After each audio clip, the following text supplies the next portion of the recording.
बातमीपत्राच्या सुरुवातीला एक मोठी बातमी। शेतात साठवून ठेवलेल्या मका आणि चाऱ्याला अज्ञात समाजकंटकांना आग लावली असल्याची घटना घडली आहे। आगीमध्ये मोठ्या प्रमाणात मका आणि चारा जळून खाक झालाय। सटाणा तालुक्यातील खमताने इथे ही घटना घडलेली आहे। तर आगीत या शेतकऱ्याचं मोठं नुकसान झालंय। दरम्यान या प्रकरणी पोलिसांनी गुन्हा दाखल करून तपास सुरू केलेला आहे।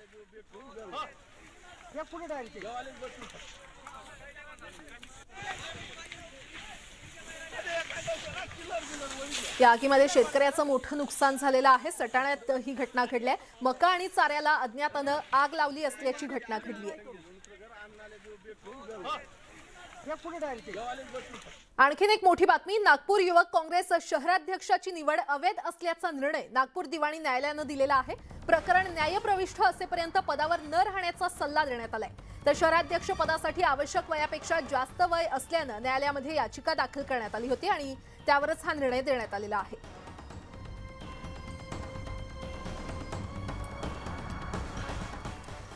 आणि आता जळगावमधून एक मोठी बातमी। जळगावात चांदीचे भाव 70,000 रुपये किलोवर पोहोचलेले आहेत। एकाच दिवसात तब्बल 1900 रुपयांची वाढ झाली आहे। चांदीच्या दरात सातत्याने वाढ होत असल्याचं आपल्याला पाहायला मिळते। आज चांदीचे प्रति किलोचे दर उच्चांकी 70,000 रुपयांवर पोहोचलेले आहेत आणि एका दिवसातील 1900 रुपयांची तर महिन्याभरात तब्बल 6,000 रुपयांची वाढ नोंदवली गेलेली आहे।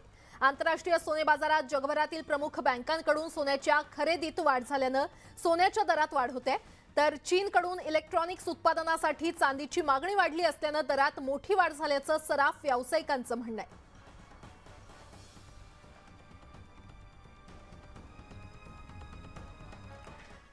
आणि आता महाराष्ट्रातल्या गावाकडच्या बातम्या पाहूयात वेगवान स्वरूपात। धुळे जिल्ह्यातील भाऊसाहेब हिरे शासकीय वैद्यकीय महाविद्यालयातील निवासी डॉक्टरांनी पुकारलेला संप मागे घेतलेला आहे। त्यामुळे रुग्णालयातील सर्व निवासी डॉक्टर पुन्हा सेवेत रुजू झालेत। या संपामुळे रुग्णसेवेवर परिणाम होत अनेक रुग्णांच्या शस्त्रक्रिया रखडल्या होत्या। मात्र आता संप मागे घेतल्यानं रुग्णांच्या नातेवाईकांना दिलासा मिळालाय। धुळे महानगरपालिकेनं थकीत मालमत्ता करधारकांच्या विरोधात धडक मोहीम सुरू केलेली आहे। कर थकवणाऱ्या मालमत्ताधारकांना नोटीस बजावण्यात आल्या असून नोटीस नंतर देखील कर वसुली न झाल्यास मालमत्ता सील करण्यात येणार आहे। भंडाऱ्यातील रावणवाडी जंगल क्षेत्रात अवैधरित्या कॅम्पिंग करणाऱ्या 145 तरुणांवर कारवाई करण्यात आलेली आहे। आयोजकांना या तरुणांकडून कॅम्पिंगच्या नावावर पैसे उकळल्याचं देखील समोर आलंय। या प्रकरणी वन विभाग आणि पोलिसांनी संयुक्त कारवाई केली आहे।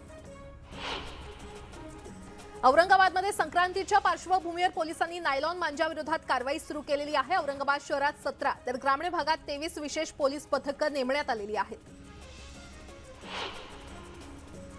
गोंदियात अवकाळी पावसाने हजेरी लावली असून रात्रीपासून पावसाची रिपरिप पाहायला मिळते। या बदलत्या हवामानामुळे साथीचे रोग डोकं वर काढण्याची शक्यता आहे। तर हा पाऊस रब्बी पिकांसाठी धोकादायक ठरू शकतो अशी भीती व्यक्त केली जाते। गडचिरोलीमध्ये अवकाळी पावसाने हजेरी लावलेली आहे। रात्रीपासून या ठिकाणी पावसाची रिपरिप सुरू असल्याचं पाहायला मिळालं।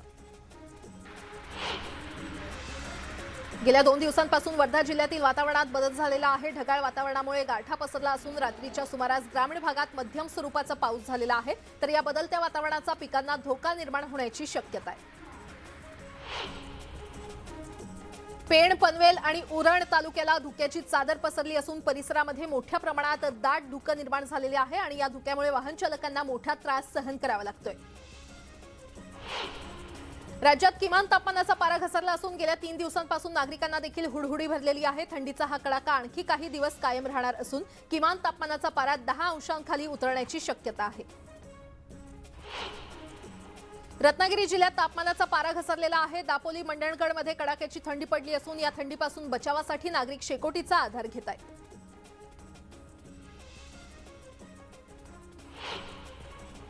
टोमॅटोच्या दरात मोठी घसरण झालेली आहे। त्यामुळे एकेकाळी 400 ते 500 रुपयांना विक्री होणारे टोमॅटोचे क्रेट आता 50 रुपयांना विकले जात आहेत। त्यामुळे टोमॅटो उत्पादक शेतकऱ्यांना मोठा आर्थिक फटका बसतोय।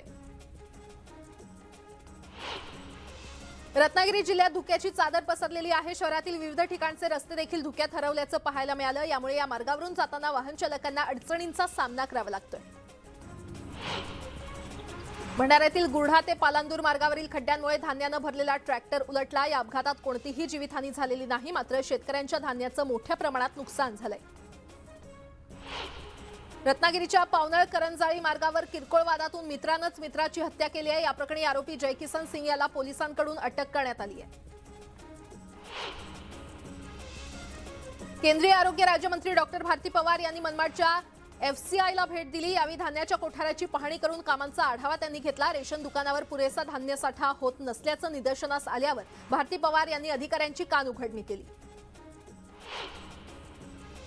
जुन्नरच्या बेले गुळुंचवाडी इथल्या एका झाडावर बिबट्या अडकला। या बिबट्याच्या सुटकेसाठी वन विभागाचं पथक दाखल झालंय।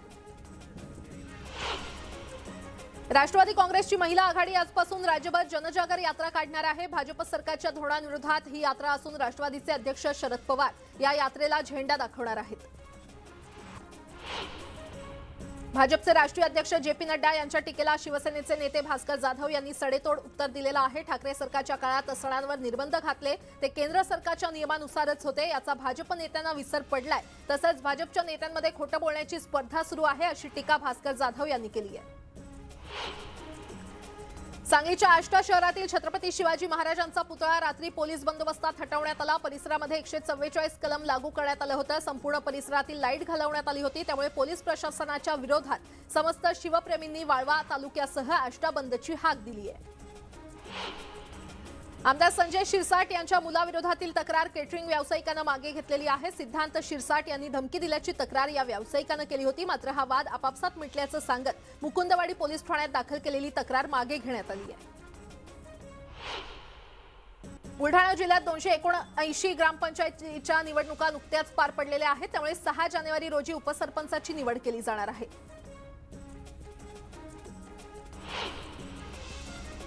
मुलीला नोकरी लावून देतो असं खोटं आमिष दाखवून आर्थिक फसवणूक करत मुलीचं अपहरण करण्यात आलं आणि त्याबाबत जळगाव जामोद पोलिसात तक्रार देऊनही कुठलीच कारवाई झाली नसल्यानं कुटुंबियांनी जिल्हाधिकारी कार्यालयासमोर कारवाई करावी यासाठी आमरण उपोषण सुरू केलंय।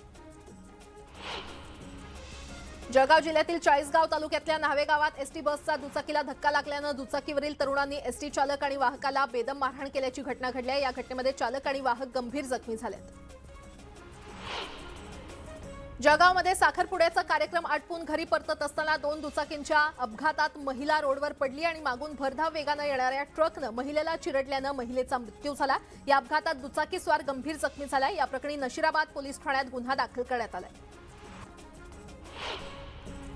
शेतकऱ्यांना सिंचनासाठी अत्यावश्यक ठरणाऱ्या कोल्हापुरी बंधाऱ्याचा प्रश्न ऐरणीवर आलेला आहे। वर्ध्यातील धाम नदीवरील कोल्हापुरी बंधाऱ्याचे लोखंडी गेट अज्ञात चोरट्यांनी चोरून नेलेले आहेत, त्यामुळे लघुसिंचन विभागात खळबळ उडाली आहे। औरंगाबादमध्ये वाहतुकीच्या नियमांचं उल्लंघन करणाऱ्या 2022 मध्ये 3,92,000 चालकांना दंड लावण्यात आला होता। त्यापैकी केवळ 10% चालकांनीच ई चलान भरलेलं आहे। परिणामी दंड न भरणाऱ्यांचे प्रमाण तब्बल 90% पोहोचलंय। चंद्रपूरच्या ब्रह्मपुरी तालुक्यात एका विहिरीत वाघिणीचा मृतदेह आढळला। रामाजी ठाकरे यांच्या शेतातील विहिरीत वाघिणीचा मृतदेह आढळला असून तिचा मृत्यू 3 ते 4 दिवसांपूर्वी झाल्याचा अंदाज वर्तवण्यात आलाय। शहापूरमधील टकेश्वर मठ इथे 5 जानेवारीला महासत्संग मेळाव्याचं आयोजन करण्यात आलेलं आहे। या मेळाव्याला मुख्यमंत्री एकनाथ शिंदे, उपमुख्यमंत्री देवेंद्र फडणवीस, केंद्रीय मंत्री कपिल पाटील उपस्थित राहणार आहेत। धुळे सार्वजनिक बांधकाम विभागातल्या कार्यकारी अभियंता वर्षा घुगरी यांच्या विरोधात अधिकाऱ्यांसह सर्व कर्मचाऱ्यांनी असहकार आंदोलन सुरू केलं। घुगरी आणि कर्मचाऱ्यांमध्ये गेल्या काही दिवसांपासून वाद सुरू असून घुगरी यांना सक्तीच्या रजेवर पाठवण्याची मागणी जोर धरते आहे। तब्बल 13 दिवसांपासून पाणी पुरवठा होत नसल्यानं संतापलेल्या महिलांनी तिवसा नगरपंचायतीवर धडक देत ठिय्या आंदोलन केलं। किमान 5 दिवसाआड पाणी पुरवठा करावा किंवा टँकरनं तरी पाणी पुरवावं अशी मागणी यावेळी करण्यात आली। भ्रष्टाचाराची चौकशी करू नका म्हणून आंदोलन करणाऱ्या सर्वच ग्रामसेवकांना निलंबित करा अशी मागणी नांदेड मनसेनं केलेली आहे। केवळ 38 ग्रामसेवकांना निलंबित करण्यात आलं, त्यावर उरलेल्या 25 ग्रामसेवकांना देखील निलंबित करा अशी मागणी मनसेनं केली आहे। उत्तराखंड सरकारनं समेद शिखरजी या तीर्थक्षेत्राला पर्यटन स्थळाचा दर्जा दिला, मात्र या निर्णयाला जैन समाजाकडून विरोध करण्यात आलाय। कोल्हापूरमध्ये सकल जैन समाजाकडून जिल्हाधिकारी कार्यालयावर मोर्चा काढण्यात आला। राष्ट्रवादीचे नेते आणि विरोधी पक्षनेते अजित पवार यांच्या विरोधात भाजपनं निषेध आंदोलन केलं। यावेळी भाजप पदाधिकारी आणि कार्यकर्त्यांनी जोरदार घोषणाबाजी केली। अजित पवारांच्या समर्थनार्थ जळगावमध्ये राष्ट्रवादी काँग्रेसनं आंदोलन करून भाजपचा निषेध केला। राज्यात भाजप सोयीचं राजकारण करत असल्याचा आरोप राष्ट्रवादीकडून करण्यात आला। अजित पवार यांच्या विरोधात नागपूरमध्ये भाजपनं आंदोलन केलंय। छत्रपती संभाजी महाराज यांच्याबद्दल केलेल्या वक्तव्यानंतर भाजप आक्रमक झाली। नागपूरच्या मानेवाडा चौकात अजित पवारांविरोधात हे आंदोलन करण्यात आलं। अजित पवारांविरोधात गोंदियात भाजपनं निषेध आंदोलन केलं। यावेळी अजित पवारांचा प्रतिकात्मक पुतळा बनवून जोडे मारो आंदोलन करण्यात आलं। रत्नागिरीच्या दापोलीमध्ये देखील भाजपकडून अजित पवारांविरोधात आंदोलन करण्यात आलं। भाजप कार्यकर्त्यांनी अजित पवारांच्या प्रतिमेला जोडे मारत निषेध व्यक्त केला। वर्ध्यात अजित पवार यांच्या विरोधात भाजप कार्यकर्ते रस्त्यावर उतरले होते। अजित पवारांनी संभाजी महाराजांबद्दल केलेल्या वक्तव्याचा यावेळी जोरदार निषेध करण्यात आला।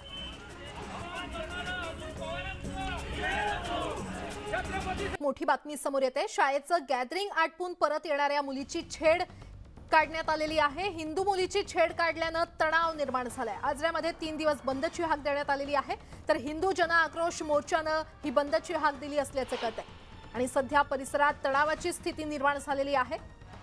कोल्हापूरच्या आजरा बंदची हाक देण्यात आलेली आहे आणि या संदर्भात अधिक माहिती देत आहेत आमचे प्रतिनिधी ज्ञानेश्वर साळोखे आपल्यासोबत जोडले गेलेले आहेत। ज्ञानेश्वर, नेमकं काय प्रकरण?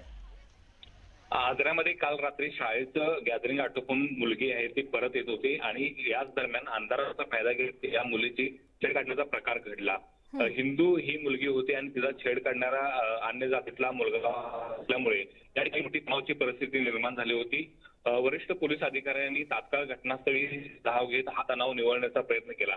मात्र एकूणच हिंदू जन मोर्चाने या सगळ्या प्रकाराच्या विरोधात हिंदू मुलांना संरक्षण मिळावं या हेतूनं 3 दिवस आहे ते आजरा बंदची हाक दिली आहे।